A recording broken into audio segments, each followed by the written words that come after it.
Well, folks, bad ideas that start in Europe eventually end up here in the United States. And the latest bad idea in Europe is that hate speech should be criminalized. This is something that is being pushed by the European Union. It's also been pushed now by Scotland. Scotland has a brand new hate crime law, which has come into force according to the BBC.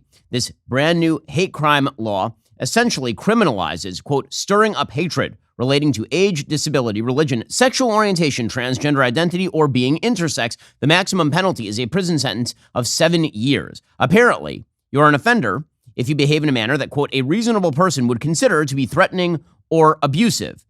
Now, the claim of the Scottish government is that this does not infringe on free speech because, after all, Article 10 of the European Convention on Human Rights protects, quote, ideas that offend, shock, or disturb. According to proponents of the law, quote, you have to be really threatening and really abusive, and there has to be reasonable assumption from others that that is the case. The problem, of course, is that when it comes to things like gender identity, the entire case that is made by advocates is that you simply saying man is not woman is, in fact, not only harassment, but deadly harassment, that it is a threat, that it is a form of abuse, because that transgender person is going to themselves if that person is called by their original sex or their original name.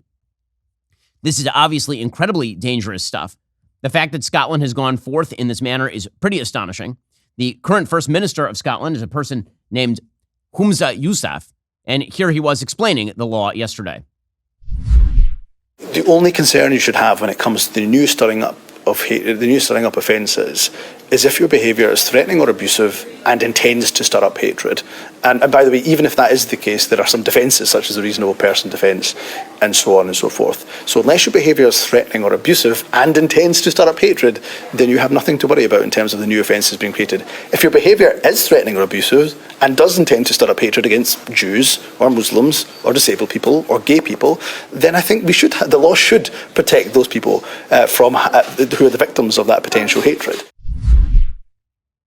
Okay, the problem is, of course, that all of these are terms of art, threatening or abusive. I mean, go on X for like 5 minutes, and you will be hit with certainly a lot of speech that is quote-unquote abusive, where people are mean to one another. And again, the oversensitivity, the desire for victimhood is so strong these days that obviously anybody could use this law and file a police report. And here is the problem. It's all discretionary. When you have a law where the terms are so broadly defined that they are basically at the discretion of whomever is in charge of the government, then you really have no protections in terms of rights at all. Siobhan Brown described the act, this is the member of the SNP, which is the Scottish government, described the act as ambitious, while also insisting it would not necessarily criminalize anything that was not already criminal. Asked whether misgendering someone or making a comment about their religion could be a crime, the minister replied, quote, this will be up to Police Scotland. I wouldn't say misgendering. If you say something on social media, for example, it would be up to Police Scotland to determine. The superintendent of the Association of Scottish Police Superintendents, they said there was a potential for huge uplift in complaints about social media posts, of course. Now, again, the fact that the Scottish police are now going to have to dedicate an entire team to track down the purveyors of evil social media posts that say that boys are not girls and the like, that demonstrates what a violation of free speech this is. Now, the person who should probably be most worried would be the First Minister of Scotland, who back in February 2023 was just ripping on white people. Is this abusive? Is this intended to threaten? I mean, he is, in fact, a very powerful minister in the Scottish government. Here he was back in February of 2023 suggesting that there is something deeply wrong in Scotland because too many white people have power. 99% of the meetings I go to, I'm the only non-white person in the room. But why are we so surprised when the most senior positions in Scotland are filled almost exclusively by those who are white? Take my portfolio alone. The Lord President, white. The Lord Justice Clerk, white. Every High Court judge, white. The Lord Advocate, white. The Solicitor General, white. The Chief Constable, white. Every Deputy Chief Constable, white. Every Assistant Chief Constable, white. The Head of the Law Society, white. The Head of the Faculty of Advocates, white. Every Prison Governor, white. And not just Justice. The Chief Medical Officer, white. The Chief Nursing Officer, white. The Chief Veterinary Officer, white. The Chief Social Work Advisor, white. Almost every trade union in this country headed by people who are white. In the Scottish Government, every Director General is white. Wow, that seems like a little bit abusive. I mean, just saying white over and over, because white is apparently a term of derision to the First Minister in Scotland. We'll get to more on this in just one moment. First, $20 barely gets you anything these days. You can't even fill your gas tank or get a burger and fries for less than $20. But do you know what $20 will get you? From the cell phone company I use, Pure Talk, you can get unlimited talk, text, and plenty of 5G data for just $20 a month. Pure Talk gives you the same quality of service as your current cell phone provider, but for half the cost. The average family saves almost $1,000 a year, all with no contracts and no activation fees. You can switch to Pure Talk and keep the phone and phone number you currently use, or you can take advantage of their great deals on the latest iPhones and Androids, making the switch incredibly easy. Their U.S. customer service team can help you join Pure Talk in as little as 10 minutes. Choose to spend your hard-earned money with a wireless company that shares your values, supports our military and veterans, creates American jobs, and refuses to advertise on those fake news networks. So stop spending a ridiculous amount of money on your phone plan. Go to puretalk.com/Shapiro right now. My listeners can get an additional 50% off their very first month of coverage. That's puretalk.com/Shapiro. Again, start saving money on your phone plan today with people who actually like you. Go to puretalk.com/Shapiro and start saving. Well, yesterday, this got hot, not just because the law actually passed in Scotland, but also because J.K. Rowling, who is in fact Scottish, she issued a fiery condemnation of the law. And then she issued a series of social media posts on April Fool's Day in which she labeled a bunch of trans women and then said, April Fools, only kidding. Obviously, the people mentioned in the above tweets aren't women at all, but men, every last one of them. And then she dared the Scottish government to arrest her. She said, freedom of speech and belief are at an end in Scotland if the accurate description of biological sex is deemed criminal. I'm currently out of the country, but if what I've written here qualifies as new offense under the terms of the new act, I look forward to being arrested when I return to the birthplace of the Scottish Enlightenment. And then she signed off with the hashtag #ArrestMe. The Prime Minister of the UK, Rishi Sunak, he said people should not be criminalized for stating simple facts on biology. We believe in free speech in this country and conservatives will always protect it. A government source told the UK Daily Mail, quote, the SNP is taking Scotland down a very dangerous path with potential for seriously chilling effects on free speech. We are clear that biological sex matters and gender-critical beliefs are protected in British law, and that will not change while conservatives are in government. Hamza Yousaf, for his part, says he is very, very proud of the act. Now, Rowling was reported to the Northumbria police last month. Of course, Rowling is the author of the Harry Potter series, for calling a trans TV broadcaster named India Willoughby a man. I love that the Daily Mail has to put that in quotations because obviously it's so crazy to call, a biological man a man. Police later said that the complaint did not meet the criminal threshold. In her social media post, the author listed 10 high-profile trans people and denied their claims to be women, including double rapist Isla Bryson, 31, who was initially jailed for 8 years at a women's prison before being moved to a male prison following a widespread backlash.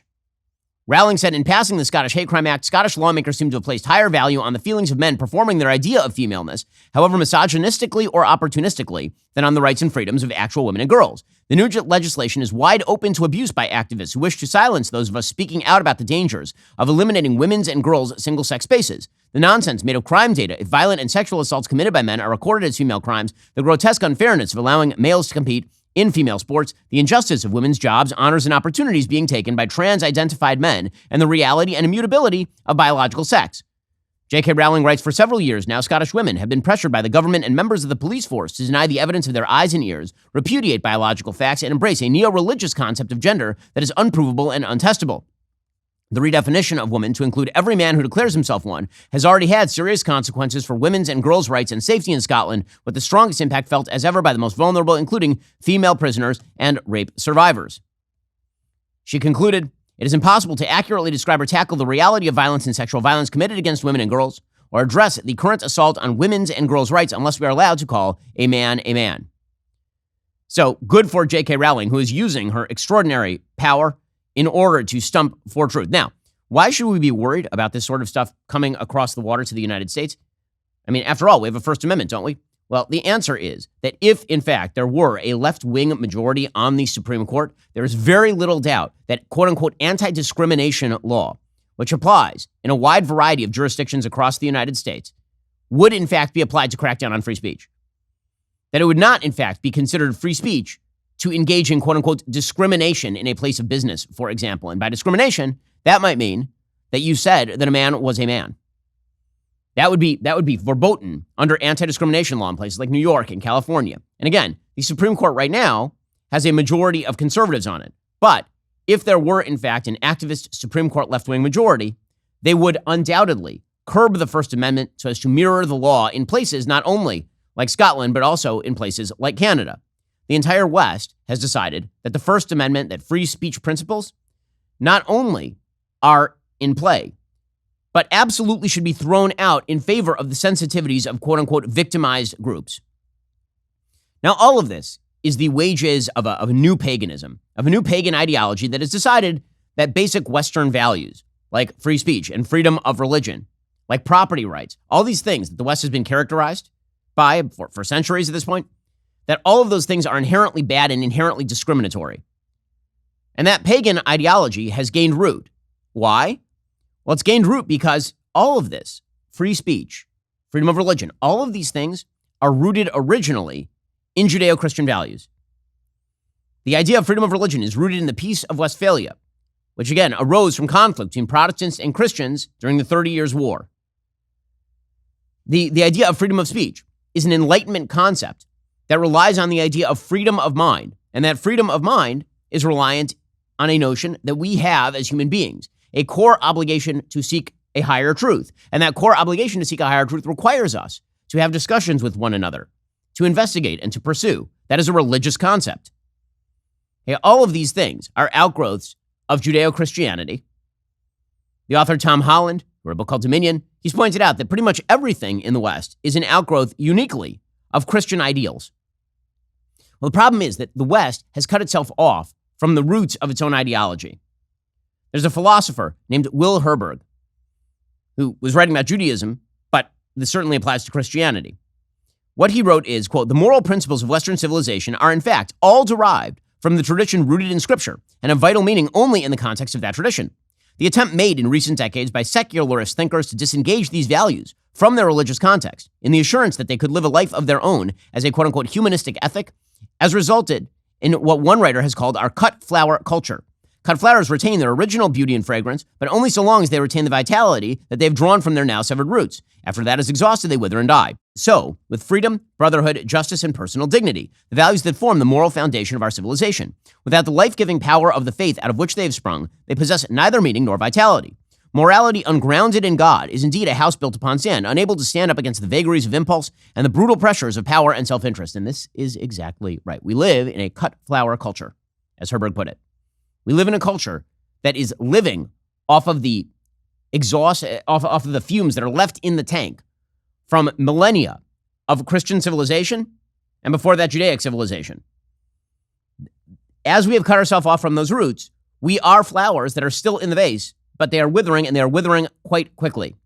We'll get to more on this in just a moment. First, my days are pretty full. I've got the show, the company, being a dad, a lot of stuff going on. I can't keep up with my day if I don't get a good night's sleep. That's why I rely on my Helix sleep mattress. Helix harnesses years of mattress expertise to offer a truly elevated sleep experience. That Helix Elite collection, that includes 6 different mattress models, each tailored for specific sleep positions and firmness preferences. If you're nervous about buying a mattress online, you really don't have to be. Helix has a sleep quiz. It matches your body type and sleep preferences to the perfect mattress, because why would you buy a mattress made for somebody else? I took that Helix sleep quiz. I was matched with a firm but breathable mattress, and I love it. I've had it for a long time. My wife loves the mattress as well. Plus, Helix has a 10-year warranty. You can try it out for 100 nights risk-free. They'll pick it up for you if you don't love it, but you will. They've got financing options, flexible payment plans. Helix is offering my listeners 20% off all mattress orders plus 2 free pillows. Go to helixsleep.com/Ben. That's helixsleep.com/Ben. It's their best offer yet. It's not going to last long. With Helix, better sleep starts right now. Head on over to helixsleep.com/Ben. That's helixsleep.com/Ben. One of the people who's now acknowledging this is Richard Dawkins. Richard Dawkins has for a very long time been the most famous atheist on planet Earth. Obviously, he's written extensively about why Christianity and Judaism and Islam and all religions are wrong.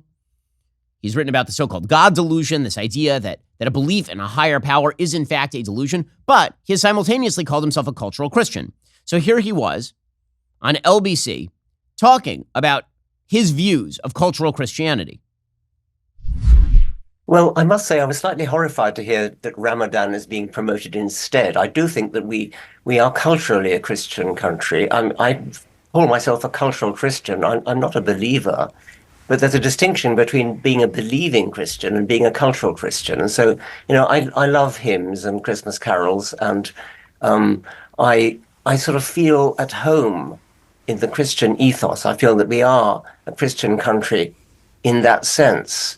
It's true that statistically the number of people who actually believe in Christianity is going down, and I'm happy with that. But I would not be happy if, for example, we lost all our cathedrals and our beautiful parish churches. So I count myself a cultural Christian. I think it would matter if we substituted any alternative religion. That would be truly dreadful. Okay, but we have substituted an alternative religion, and that religion is paganism, because the reality is that when you cut off a civilization from its Judeo-Christian roots, what you end up with is a paganistic replacement for that religion. Humanism devolves into paganism pretty quickly, because all of the central premises of humanism, things like reliance on human reason, make an argument for human reason as an independent force. You cannot, from an evolutionarily biological perspective. You can't. You can say that human beings are capable of using their brains in order to adapt to their environment. You cannot say that human beings are capable of searching for truth. There is no such thing as truth in evolutionary biology. There's just what's effective and what's not effective. Everything is utilitarian in nature. You can't make the case for higher concepts like justice or freedom if you are operating from a non-God-based universe. You might be able to live that way individually. You can be like Richard Dawkins and be an atheist and be a cultural Christian. But you cannot separate the church building that he is praising there off from what goes on inside the church. The church building is an outward manifestation of the soul that is the church. The same thing is true of our civilization. Our civilization is built in a particular way on particular frameworks and foundations. And when you destroy those foundations and frameworks, what you end up with is secularist pursuit of values that ends up undermining itself and eating itself. You end up with postmodernism. The reason that postmodernism is a natural outgrowth is because it is a natural decay. You go from a thriving civilization, an Enlightenment civilization that was in fact rooted in Judeo-Christian values. This is why, for example, when it comes to capitalism, Adam Smith wrote Theory of Moral Sentiments before he wrote Wealth of Nations. Theory of Moral Sentiments is an entire book about virtue and the necessity thereof.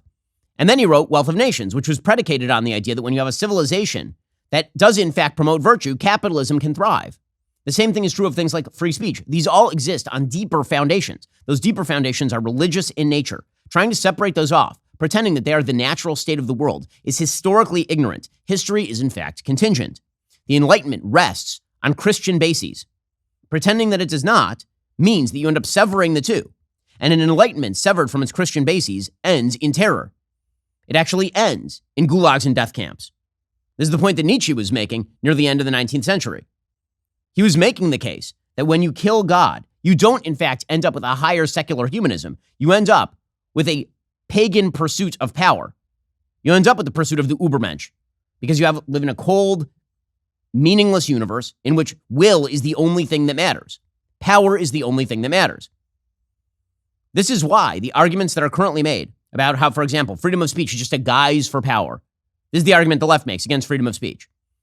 Property rights are not about the natural outgrowth of human beings want to create and to cultivate. They are, in fact, an imposition by a powerful cadre of people who are attempting to victimize you. They are bad. They're a tool of the patriarchy. Those ideas are natural outgrowths of severing natural law. That's a natural outgrowth of suggesting that the universe is, in fact, not ruled by a creator who created a human nature, and that human nature has natural consequences like property rights, or should have those natural consequences. That the freedom of the mind that is guaranteed by Genesis 1:27, where it says we're all made in the image of God, meaning that we are creative and capable of will, that when you cut that off, you end up with everything is just power dynamics and power relations. As a civilization, you cut yourself off from your roots, and what you end up with is Scotland passing laws suggesting that you cannot speak freely on matters of whether a man is a woman or not. And whoever is in power gets to cudgel the other side. That's the natural consequence. So, people have asked me many times, can there be a moral atheist? Sure, there can be a moral atheist. Can there be a system built on atheism that is moral? No, there cannot. There cannot be a civilizational system built on atheism. This is why when Richard Dawkins says he's a cultural Christian, the question that we should all be asking ourselves is twofold. One, is he right that our civilization rests on Christian foundations? And the answer is yes, of course he is right about that. The second question we should ask is, then why are we destroying those Christian foundations? If the church building exists, but there's nobody inside, how long do you expect the civilization to thrive? If the civilization built on the Bible discards the Bible, how long do you expect that civilization to continue along the lines it has previously continued? And the argument by Dawkins and other atheists presumably will be, yes, but all that's untrue. Those would be necessary myths, but they're necessary myths, but they're myths. And so truth matters more. So first of all, I would ask, how are you defining truth? Because according to, again, folks like Richard Dawkins, and again, I like a lot of Richard Dawkins' work. It's really interesting. But according to folks like Richard Dawkins, when he says, we can't believe the Bible because it's not true, my question is, what in evolutionary biology suggests that truth is of any paramount value? If, in fact, he's a specialist in adaptation and the necessity of adaptation, then he should be a believer in the Bible simply on the adaptability basis of it. He should be a Christian because it is useful to be a Christian. Because that's what evolution says. Evolution is all about utility. Evolution is not about fundamental truth. But he says you have to discard the Bible because it is, quote unquote, not fundamentally true, because you can't prove the miracles. You can't prove God. Okay, but in what world, in your world, why does truth with a capital T matter? It shouldn't. You live in evolutionary meme land, right? The basic idea that genes are self-replicating and seek to survive. And all of that is predicated on a notion of adaptability and utility. It is not predicated on a notion of truth. So you can't rely upon my religious notions of truth in order to knock out the Bible. So there's that. We'll get to more on this in just a moment. First, a child's life is molded by his or her home, school, friends, community. A positive experience in these areas helps build a healthy kid. Cars for Kids, that's Cars with a K, is a registered nonprofit organization that gives kids the tools to succeed in life. If you have a car that's just sitting in your driveway taking up space, you should consider donating it to Cars for Kids. You remember Cars for Kids? The guys with that catchy jingle, 1877 Cars for Kids. You know it. If you're tired of looking at that old car in your driveway or hearing your spouse complain about it, why not let Cars for Kids take care of it for you? Here's how it works. Visit their website at carsforkids.org/Ben. Let them take it from there. The whole process only takes 2 minutes. Cars for Kids will schedule a pickup at a time that's convenient for you. If you don't have a car, you can still help. Cars for Kids accepts non-cash donations of school supplies, clothing, sports equipment, and more. We all have items that's just sitting in the closet or the garage collecting dust. Donate it today. Make a better tomorrow for a kid in need. What are you waiting for? Call now or visit carsforkids.org/Ben to get that ball rolling. That's Cars with a K, the number 4, carsforkids.org/Ben. Number 2, why exactly shouldn't it be true? If it is proved that Western civilization is in fact the highest form of civilization that man has experienced, and it is rooted in Christian and Judaic values, there are 2 possibilities. One, it's a necessary myth, a Platonic necessary myth. And 2 is maybe there's truth to it. Maybe it's true. And maybe it seems that while people like Richard Dawkins can individually reject the premises of the Bible while accepting the conclusions, maybe it turns out that the vast majority of the population cannot and should not. Maybe it turns out that we need more Christians going to church, and we need more Jews going to synagogue. Maybe that's actually really important to a civilization. Otherwise, you end up in the muck that we currently find ourselves. What I would say to Richard Dawkins is, if you like the Christmas carols, someone needs to believe in Christ to sing them. If you like the churches, somebody has to go to church to actually maintain the church. If you like the civilization in which you live, somebody's got to maintain those biblical roots. Somebody's got to go to the garden and cultivate and guard it. It's pretty important.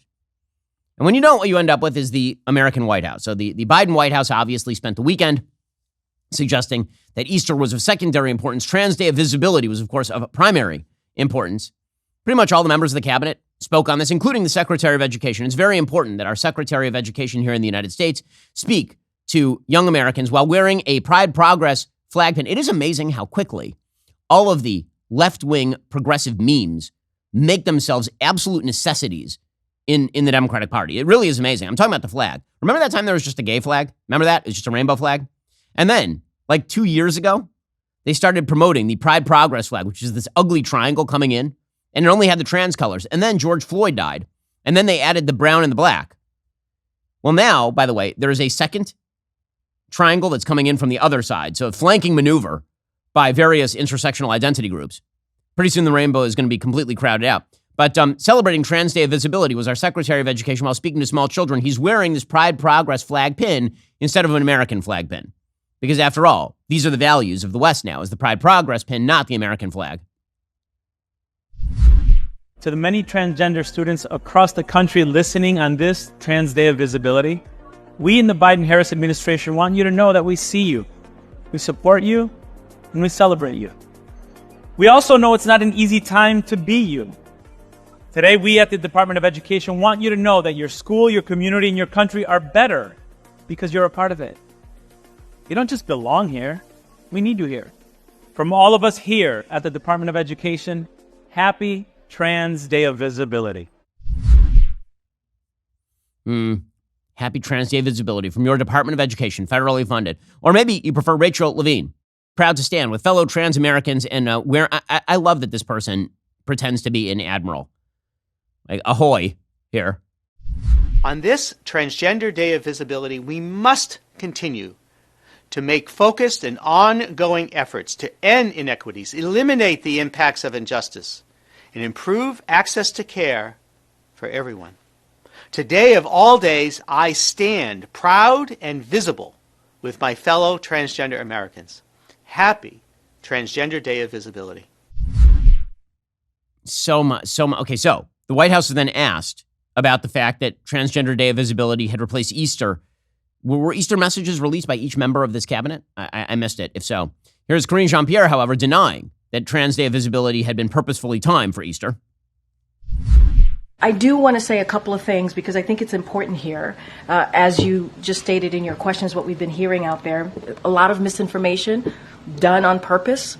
And as a Christian who celebrates Easter with family, President Biden stands for bringing people together and upholding the dignity and freedoms of every American.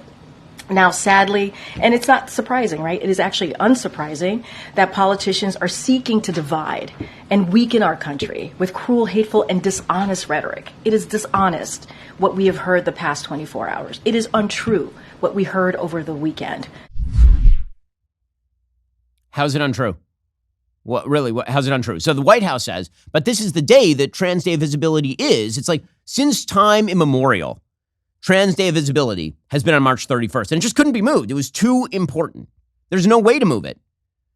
Okay, just for the record, Trans Day of Visibility was invented by, again, people with a particular agenda in 2009.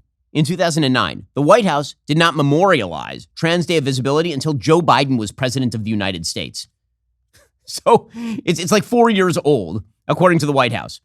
The very first proclamation about Trans Day of Visibility was 2021. So you're telling me that Easter, which has been around for, I don't know, a couple thousand years, Trans Day of Visibility could not be moved on the calendar. It was just too vital that it be on Easter. By the way, I will point out that the White House held the Easter egg roll on Monday, which was not on Easter. So in other words, you can move the Easter activities to not Easter, but you cannot move Trans Day of Visibility. That thing is locked in place. March 31st is the day it's going to happen. It's really important it happen that day. Okay, the reality is, again, a substitute value system has now been put before the American people and before the West. And that substitute value system is a complete replacement of the Christian value system that predominated in the West for thousands of years, even in the post-Christian era. That post-Christian system was based on the values of Christianity. And to pretend otherwise is to ignore all of Western history, like truly ignore it. Get to more on this momentarily. First, Grand Canyon University is a private Christian university in beautiful Phoenix, Arizona. GCU believes our Creator has endowed us with certain unalienable rights: life, liberty, the pursuit of happiness. GCU equips you to serve others in ways that promote your flourishing, creating a ripple effect of transformation for generations to come. Whether you're pursuing a bachelor's, master's, or doctoral degree, Grand Canyon University's online, on-campus, and hybrid learning environments are designed to help you achieve your degree. GCU has over 330 academic programs as of September 2023. Find your purpose today at Grand Canyon University. Private, Christian, affordable. Visit gcu.edu. That's gcu.edu. Okay, meanwhile, a couple of big updates from the situation in Israel. So update number one, which actually is the biggest news in the region, Iran's top commander in Syria was killed in an airstrike by Israel. So Iran's Revolutionary Guard Corps has been fomenting terror all over the region. Iran has terror proxies in Lebanon, in Syria, in Gaza, in the West Bank, in Yemen, in Iraq, and they've been activating every single one of these terror proxies against various Israeli targets. And in particular, there is a Syrian nexus in which weapons are shipped from Iran through Syria and into Lebanon or down to Gaza or into the West Bank. And so Israel, on Monday, carried out an airstrike on a building next to Iran's embassy in Damascus, and it killed 7 members of Iran's Islamic Revolutionary Guard Corps, including the top Iranian commander in Syria. This would be the new equivalent of Qasem Soleimani, who is the top commander of the terror wing of the Iranian Revolutionary Guard Corps, who was killed by airstrike by the Trump administration. Apparently, the strike in the Damascus area municipality of Meza hit a building that was adjacent to an Iranian embassy, according to the footage. This, of course, was a very significant strike. It basically decapitates the top levels of the IRGC. Other officers killed included other top officers at the IRGC. Iran, of course, is mouthing off, suggesting that they're now going to escalate. But the reality is that Iran has been activating its proxies all over the region, of course, harassing shipping in the Red Sea, such that most shipping is now avoiding the Red Sea entirely, adding to your costs at the grocery store. They've been activating Hezbollah to fire anti-tank missiles into Israel literally every night, killing Israelis and keeping some 60,000 Israelis from their homes in the north of Israel. As the editorial board of the Wall Street Journal pointed out, Iran paid the first real price Monday for its proxy warfare in the Middle East after Israel killed the leading Iranians sowing chaos in the region. The most significant assassination since Soleimani is how the missile strike in Damascus is being reported in Israel. Monday's strike killed General Mohammad Reza Zahedi, Iran's top Quds Force commander in Lebanon and Syria, as well as his deputy commander and his chief of general staff. They were also meeting with the Palestinian Islamic Jihad, which is one of the three governing groups in the West Bank, where the United States keeps pushing for a Palestinian state. And the United States is funding both sides in this war right now, so your taxpayer dollars at work. As regional chief of the Quds Force, the Wall Street Journal points out, Zahedi was point man in Iran's war on Israel. He was the boss of Hezbollah, the Iranian proxy that has fired more than 3,500 rockets unprovoked on Israel's north since October 7th. The attack was carried out with precision on a building next to Iran's embassy. Monday's strike is in contrast to the U.S. response after Iranian proxies killed 3 Americans near the Syrian border in January. The Biden administration leaked news of its retaliation in advance, giving Iranian commanders in Syria time enough to get out of the way. Israel instead decided that they were going to actually decapitate the Iranian Revolutionary Guard terror regime. So good, obviously, for the Israelis. That is story number one. That is not receiving nearly the amount of coverage this morning as a horrific circumstance in which the Israeli Defense Forces apparently accidentally struck and killed a World Central Kitchen truck that was attempting to facilitate aid into the Gaza Strip. The group is called World Central Kitchen, and it is headed by a celebrity chef named Jose Andres. And they've been working with the Israeli government, with their facilitation of the Israeli government, to ship aid into the Gaza Strip. Apparently, a targeted Israeli strike accidentally killed Australian, British, Palestinian, Polish, and U.S. Canadian staff. The Israeli military, unlike every other country in the region where something deeply terrible happens and no investigation takes place, because that's actually the intent, Israel is launching a full-scale investigation into this particular incident. WCK has been working to unload food brought to Gaza by sea from Cyprus. The White House was, quote, heartbroken, according to U.S. National Security Council spokesperson Adrian Watson, stressing relief workers must be protected as they deliver aid that is desperately needed. Obviously, this is a friendly fire incident. Unfortunately, that sort of incident is really common in wartime. About a fifth of all Israeli soldiers who have been killed in Gaza have been killed in friendly fire incidents. The most famous incident thereof was the killing of 3 Israeli hostages who were held by Hamas, and then Israel accidentally killed its own hostages in a friendly fire incident. The IDF spokesperson, Admiral Daniel Hagari, said in an English language video, quote, "We've been reviewing the incident at the highest levels to understand the circumstances of what happened and how it happened. For the last few months, the IDF has been working closely with the World Central Kitchen to assist them in fulfilling their noble mission of helping bring food and humanitarian aid to the people of Gaza. The work of WCK is critical. They are on the front lines of humanity." He promised that we will get to the bottom of this and we will share our findings transparently. The IDF said the strike was a serious incident that never should have happened, and there will be a probe, and they will release all the facts. Again, demonstrating once again, this is how democracies handle their problems. They air them in public, and they do full-scale investigations.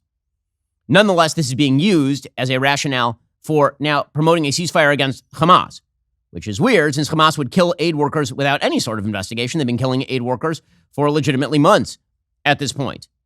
A lot of focus being put on the fact that there was an American citizen among the killed, and that is horrific and terrible. Also, there are currently American citizens who are being held by Hamas in terror tunnels right now. You don't know their names because the media don't care about that and they don't cover it.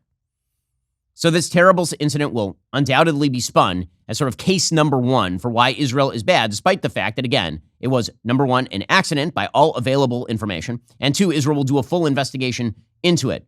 Meanwhile, Hamas will continue to hold Americans in terror tunnels on purpose and pursue the murder of aid workers on purpose, and the rest of the world will declare that there must be a ceasefire against Hamas.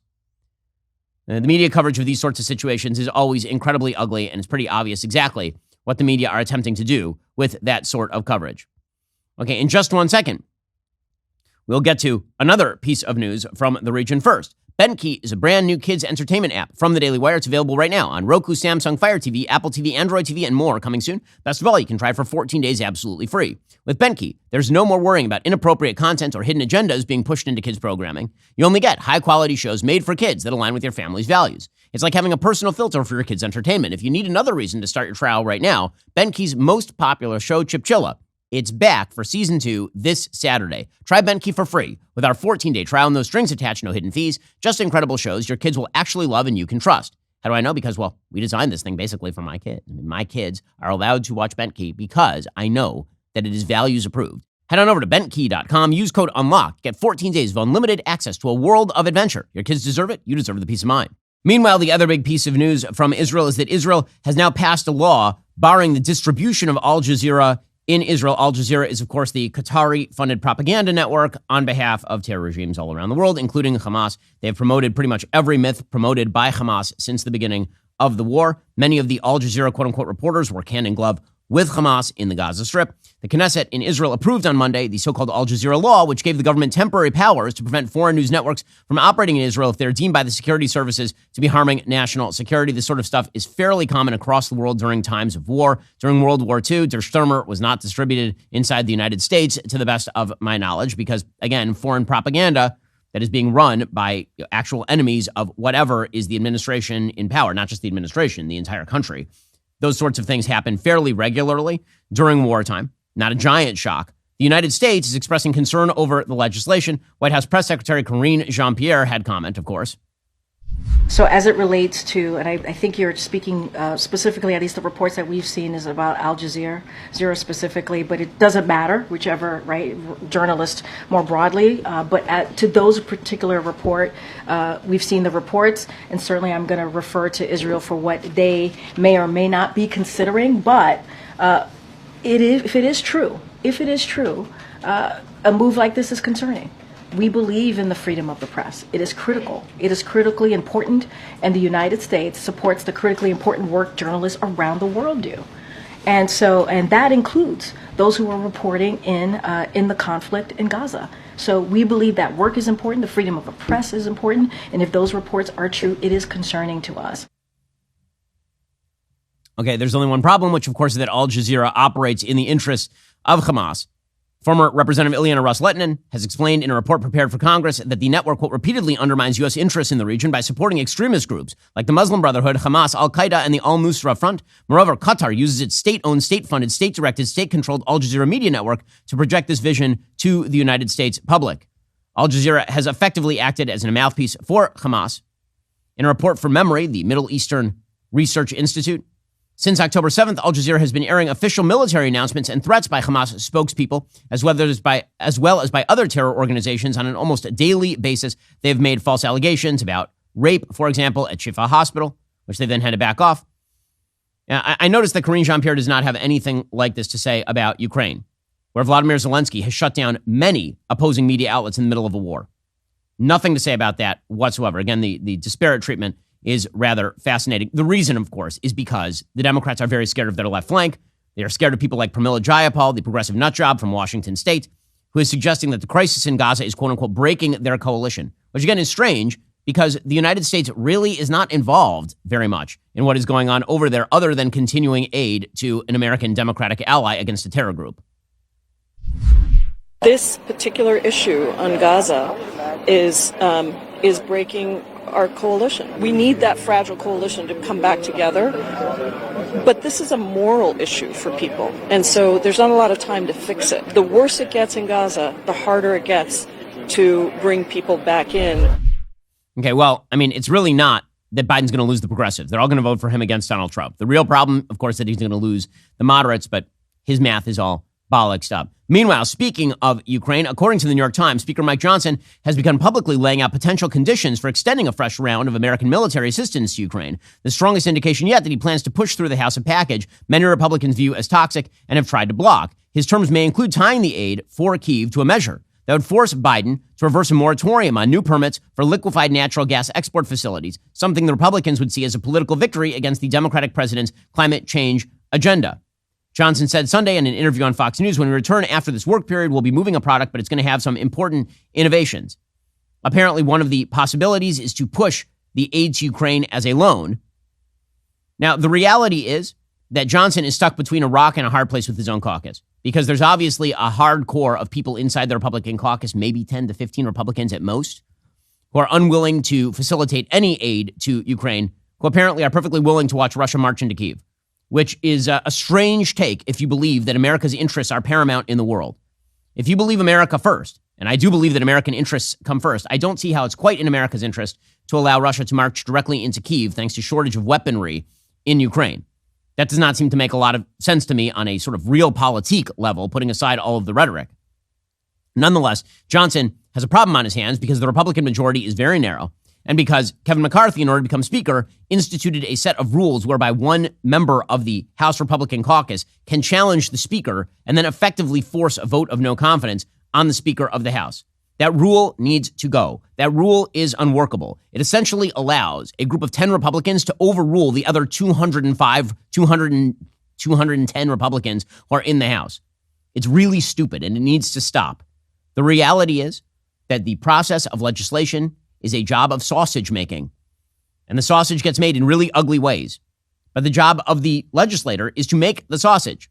The job of the legislature is, in fact, to make the best of a bad situation. It's always choices between bad alternative policies. And when you see people posturing on your television, members of Congress posturing on your television with a purist position on the issues, we should recognize at this point that the Republicans don't even control two branches of the elected government. They control the House. They do not control the Senate or the presidency. And running into brick walls, it turns out, is not a strategy. Beyond which, I still have yet to hear a clearly articulated vision of why the United States should cut off aid completely to Ukraine, which seems to be the practical effect right now of what is being pushed by some in the Republican Party. I do not understand it. I do not understand the case being made that somehow Russia is the positive force in this vision of what happens to Ukraine next. Vladimir Putin is, in fact, a murderous dictator who has anti-American intentions that he is spreading all across the globe, ranging from the Middle East to Africa to, in fact, Central Eastern Europe. The realpolitik case for Vladimir Putin's victory in Ukraine has never been made. There have been a lot of critiques of the Ukrainians, and some of those critiques are fair. But none of that explains exactly why it would be in America's interest to watch Ukraine completely collapse and watch Vladimir Putin win the war. The fact that this is even a going theory in the Republican Party is somewhat strange to me because, again, I don't, like, if someone can explain the logic, I'd be perfectly willing to hear it. I haven't heard the logic. I've heard a lot of propagandistic talking points that make no actual sense. We'll get to more on this in just a moment. First, do you know what the real March Madness is? It's the struggle to find quality, affordable American meat at the grocery store, which is why my team has all of their meat delivered from Good Ranchers. As the #1 American meat delivery service in the United States, Good Ranchers brings 100% American beef, chicken, pork, and wild-caught seafood right to your door, relieving you from grocery store chaos and parking nightmares. When you go to the store, you end up parking a mile away, getting a cart with only one non-squeaky wheel, and then settling for that low-quality, overpriced cuts in styrofoam packages. Stop the meat madness with GoodRanchers.com. You can be confident in the quality and affordability of every single cut. Right now, Good Ranchers is offering you free jumbo chicken wings for a year with any subscription. Make delicious dinners, game time favorites, grill out staples with 2 pounds of free wings included in every box when you subscribe. Every piece of their chicken comes from an NAE program that guarantees it's never been given antibiotics or added hormones. Claim your $150 value of free wings plus that additional $20 off with code Shapiro at GoodRanchers.com today. That's GoodRanchers.com, promo code Shapiro to enjoy March Meatness savings. Good Ranchers, American meat delivered. Meanwhile, things are getting hot about abortion in Florida. According to the Wall Street Journal, the Florida Supreme Court ruled on Monday that the state's ban on abortion after 6 weeks of pregnancy can, in fact, be implemented. The justices also cleared the way for voters to expand the right to abortion in November.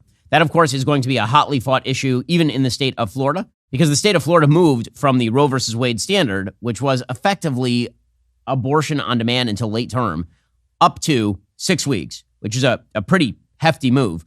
The state of Florida is very conservative, but that isn't to say that conservative states haven't taken the wrong position on this before. Obviously, we've seen the state of Kansas, which is a very conservative state, take the full pro-abortion position as opposed to things like a heartbeat bill. In a 4-3 decision, the court approved the language for a ballot measure that would protect abortion access in the state through fetal viability, or more than halfway through a typical pregnancy. If passed, the measure would effectively restore Roe versus Wade. In a 6-1 decision, the court also ruled that a privacy provision of the state's constitution does not protect access to abortion. Currently, abortion in Florida was legal through 15 weeks of pregnancy after Roe versus Wade was overturned, and then it was moved back to 6 weeks. I'm sure the Democrats in the state of Florida are very excited about this fight because Democrats, of course, have been running on the abortion issue since the overturning of Roe versus Wade. The Florida Supreme Court justices ruled the meaning of the abortion ballot measure was sufficiently clear. The measure allows healthcare providers to determine whether a fetus is considered viable. That's like 23 weeks of pregnancy. Getting a measure on the ballot in Florida was an expensive gamble fraught with hurdles for abortion rights groups. But, of course, Democrats are hoping that this is somehow going to restore their status in the state. It will be fascinating to see. It'll be a really interesting political example of how much abortion can damage Republicans if Democrats are able to not only win that referendum, but also then win additional seats in the legislature or do better than expected in the next gubernatorial race on the basis of policies like that. It'll be good evidence for one position or the other when it comes to abortion in red states like Florida. Whether, in fact, pro-lifers should be taking a more gradualist and incrementalist approach to protecting life in order to ensure the future viability of such legislation. Meaning, if you push it from 15 to 12, and then 2 years from now you push it from 12 to 10, and then 2 years from then you push it from 10 to 8, is that going to be better than simply pushing from 15 to 6 immediately? Obviously, you understand the moral imperative of pushing it, the ban, as early as humanly possible. Every life saved is a life saved. At the same time, if the legislation ends up backfiring and leading to a full-scale legalization of abortion in the state of Florida, for example, many more unborn kids will die because of that than would have been the case if you took a more gradualist approach. So it'll be fascinating to see, again, what the politics are in a deep red state like Florida. If history is any indicator, the abortion issue has not gone Republicans' way in Michigan. It has not gone Republicans' way in Kansas. So this will be a fascinating test case. Okay, meanwhile, in what is the most delightful entertainment story of the day, Shakira. Remember Shakira? She's the hips don't lie lady, correct? Okay, so Shakira apparently did an interview with Allure magazine and shared her less than glowing take on Barbie. She said, quote, "My sons absolutely hated it," referring to her sons who are 11 and 9. She said they felt it was emasculating, and I agreed to a certain extent. She said, "I like pop culture when it attempts to empower women without robbing men of their possibility to be men, to also protect and provide. I believe in giving women all the tools and the trust that we can do it all without losing our essence, without losing our femininity. I think men have a purpose in society and women have another purpose as well. We complement each other. That complement should not be lost." A journalist asked then, just because a woman can do it all doesn't mean she shouldn't. Shakira said, "Why not share the load with people who deserve to carry it, who have a duty to carry it as well?" Wow. Slow clap for Shakira. Wow, good job there. I feel like maybe her sons watched a particular 43-minute critique of the Barbie movie in which many Barbie dolls were burned right at the beginning. I feel like maybe that happened. But enjoying the fact that Shakira is now receiving massive blowback, it's good to know that it wasn't just me. So Shakira also taking it on the chin for mentioning that Barbie is an emasculating movie that treats men as throwaway things that are completely useless in a civilized society. Oliver Stone has also received criticism. He criticized Ryan Gosling for not focusing on more serious films. He said Ryan Gosling is wasting his time if he's doing that bleep for money. He said that in June of last year. He shouldn't be part of this infantilization of Hollywood. Now it's all fantasy, fantasy, fantasy, including all the war pictures, fantasy, fantasy. And then he said, later, of course, he backed off of it. He said, "I was able to see Barbie and appreciated the film for its originality and its themes. I apologize for speaking ignorantly." We'll see if Shakira backs off the point. But by the way, Shakira's take on femininity is exactly right. Now, femininity is something that belongs to women, and masculinity is something that belongs to men. That doesn't mean that women can't do masculine things or men can't do effeminate things. It does mean that men are required in our society, and actually it is very good for men to be involved in society for women. One of the most hilarious social media phenomena that we've seen lately is a bunch of feminists who are realizing they like it when men pay for dinner. Well, yes, of course you like it when men pay for dinner because it demonstrates willingness to provide, which is an essentially masculine characteristic. When you rob men of their duty in life, it turns out that men don't just disappear, they become toxic. When you rob men of mission, they redirect those aggressive energies into all the wrong places.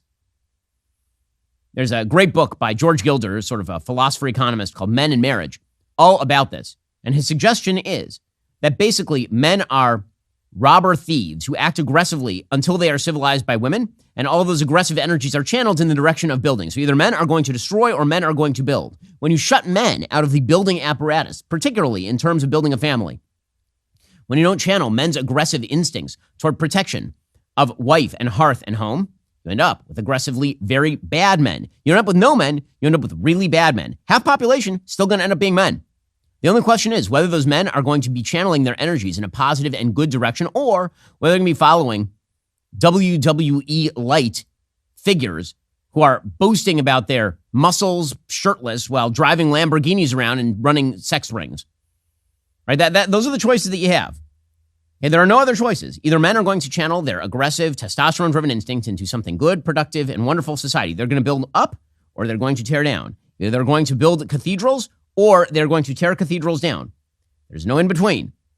There is no man who is redefined to mean woman. And if there were, that would not be a very good man. And what does that mean? It means that it is actually a duty of women to allow men to be men, just as it is a duty of men to allow women to be women, just as it is a fact that it is a form of appropriation for men to pretend to be women and take on all these supposedly female characteristics, and it's a mockery. When women do the same with regard to masculinity, that is also bad. It is also wrong. Men and women are complementary. Again, the single best articulation of this comes in the book of Genesis. When God creates woman, he creates woman and says that she is Ezer Kenegdo, okay, that's the language in Hebrew. Ezer Kenegdo means a helper, Kenegdo, against him. In other words, men and women are not meant to be perfectly equivalent. Men and women are meant to be complementary. They are meant to bounce off each other. They are meant to work in both cooperation and opposition to one another. And when you get rid of that dynamic, which is what Barbie seeks to do, the Barbie movie is all about how men and women actually be better off not really living together. Barbie doesn't need Ken. Ken's an idiot. And Ken shouldn't be dominating Barbie. And apparently, according to Greta Gerwig's theory of life, those are the two choices. The two choices are effectively either men are marginalized or men are aggressively predominant. But the reality is that it's the beauty of the relationship between man and women that creates civilization. And when you have a civilization like ours, to go back to the theme at the beginning of today's show, a civilization like ours that is built on anti-biblical principles, what you end up with is relationships falling apart, men who act like aggressive bandits, women who are completely unmoored from the thing that makes them women, which, by the way, does have to do with childbearing and rearing.